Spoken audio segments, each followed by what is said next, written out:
खरोश तो दीदी था ही, लेकिन आज कप्तान बड़े पुरअज़्म दिखाई दे रहे थे। उन्होंने कहा मैं जल्द से भी करूंगा, लेकिन लोगों की इमदाद के लिए पाकिस्तानियों से अपील भी करूंगा कि वो ज़्यादा से ज़्यादा फंड्स दे ताकि लोगों की मदद की जा सके।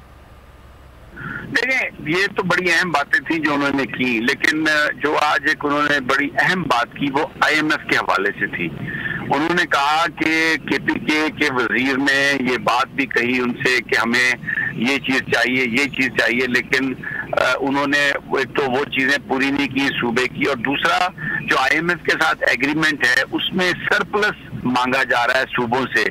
तो उन्होंने कहा कि ये इतनी बड़े सैलाब से अरबों रुपए के नुकसानात हो गए हैं, तो कौन सा सूबा सरप्लस देगा। फिर जिक्र किया उन्होंने कोविड का, कि जब उस वक्त था तो बतौर वजीर आजम उन्होंने IMF से, वर्ल्ड बैंक से रियायत ली और ये कहा कि भाई आप हमें इस वक्त रियायत दें, क्योंकि हम इस वक्त तो कोई पैसे वापस नहीं कर सकते क्योंकि कोविड की वजह से इतनी ज्यादा तबाही हुई है। तो शहबाज शरीफ वजीर आजम पाकिस्तान से उन्होंने कहा कि भाई अपना ट्रांसप्लांट करवा लो, हार्ट ट्रांसप्लांट, अपने अंदर हिम्मत पैदा करो, ये गोरी चमड़ी से इतने न डरो, ये गुलामाना ज़हनियत से छोड़ो। IMF से कहें कि वो जो कर्जों की अदायगी है उसमें रिलीफ दे, उसमें, क्योंकि इधर कोई जो है सूबा और कोई भी वो पैसे नहीं दे सकता, और ये सरप्लस कहाँ से दिया जाएगा।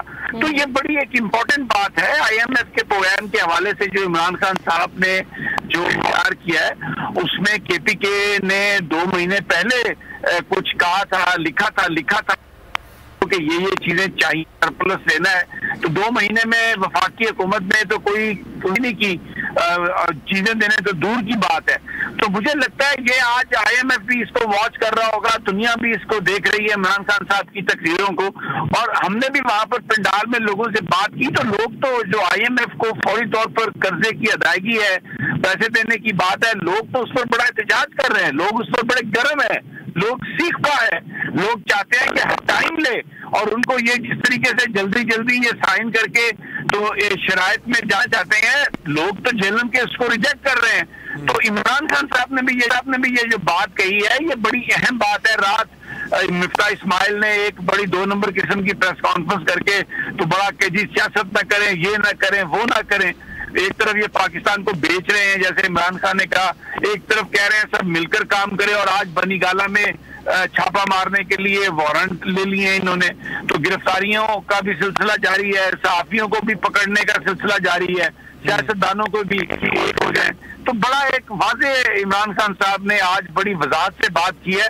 10 सितंबर का उन्होंने बीच में जिक्र किया है, उससे पहले फवाद चौधरी साहब ने भी, और कौम को तैयार रहने का कहा है। तो मुझे लगता है कि इमरान खान साहब बिल्कुल जलसे भी जारी रखेंगे, पॉलिटिकल प्रोसेस भी जारी, और सैलाब ज़दगान की मदद के लिए अमली तौर पर वो टेलीफोन करने जा रहे हैं, और उसके बाद वो सानिया निश्तर की सरबराही में कमेटी बना के पैसे देने जा रहे हैं। तो बड़ा अमली उनकी अप्रोच है, और लोग लब्बैक कह रहे हैं उनको।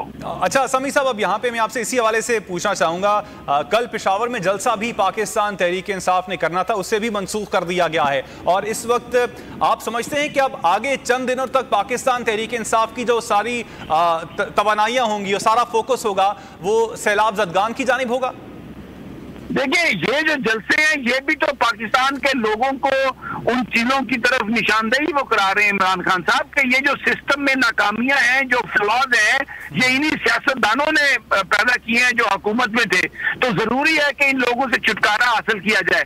अगर इन आफात का इफेक्टिवली आपने मुकाबला करना मुस्तकबिल में, तो इन लोगों को जो मैसेज है इमरान खान का कि इनको हटाएं आप, तो ये भी जो वो जलसे जो कर रहे हैं, जो पॉलिटिकल आगाही दे रहे हैं लोगों को, ये भी तो